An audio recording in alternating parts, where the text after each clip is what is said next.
गजपति जिला सदर महकुमा पाराक्षमुंडी स्थित जिला पंचायत संबल केन्द्रर कन्फरेन्सिंग हॉल ठारे नूतन भावे नियुक्ति पाइथिबा पंचायत कार्यनिर्वाही अधिकारी को SIRD और पंचायत राज मिलित अनुकूल्य एही तालीम प्रदान करा जाउछि। एही प्रशिक्षण मे 17 तारिखरु आरंभ होई जून 2 तारिख पर्यंत तालीम दियाजिबो। पंचायत को किपरि सुपरिचालना करिवे, सरकार विभिन्न योजना को किपरि सुपरिचालना करिवे और पंचायत राज व्यवस्था उपरे तालीम प्रदान करा जाउछि। गजपति जिलार 7टी ब्लॉक नूतन भावे नियुक्ति पाइथिबा 30 जन पंचायत कार्यनिर्वाही अधिकारी को प्रशिक्षण दिया जाउछि। एही कार्यक्रम रे अतिरिक्त जिलापाल राजेंद्र मिंजो मुख्य अतिथि भावे जोगदेई प्रदीप प्रज्वलन करी शुभारंभ करथिले। फुलेटी DPRC शुभांशु शेखर पट्टनायक समेत जिला पंचायत संबल केन्द्र समस्त कर्मचारी सहयोग करथिले।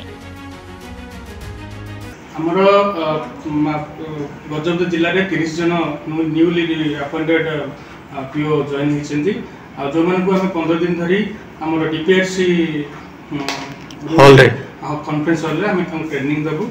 विभिन्न प्रकार आमर देखो विभिन्न प्रकार सॉफ्टवेयर आमर मेनली चलुची जोड़ा कि सब जिन ऑनलाइन हो जाए तेणु ऑनलाइन में केमती स्ट्रेंथनिंग करूँ आम भल कि ऑनलाइन में शिखे छाड़ू जोटा कि से निजे सेठी करें। प्लस आमर जो पंचायत मानुआल अच्छी पंचायत जो काम अच्छी ग्राम सभा ठीक से करें, पल्ली सभा केमती करें, ग्राम शासन कि चली पार ठीक से आम प्रशिक्षण देवु। आमर विभिन्न लाइन डिपार्टमेंट ऑफिशियल आसुन ट्रेनिंग देवाई प्लस आप ऑफिशियल भी जो मैंने अच्छा ट्रेन होती ट्रेनिंग दौरान तेणु आम आमर 17 रु 2 तारिख 2 जून पर्यटन आमर ट्रेनिंग चलो ये आमर नव नियुक्त पंचायत निर्वाही अधिकारी मान को आमर 15 दिन धरिकी तालीम देवार व्यवस्था कराई।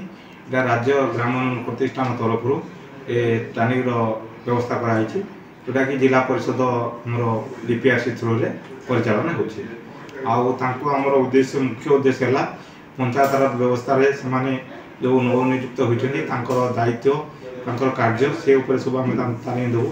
ता सहित आमर जहाँ पंचायत राज व्यवस्था सफ्टवेयर व्यवस्था अच्छी सीटा भी तालीम दि जाऊँगी।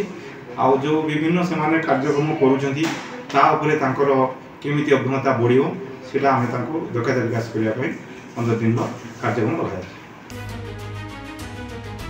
Gajapati Vivekanand Behera report reporters today.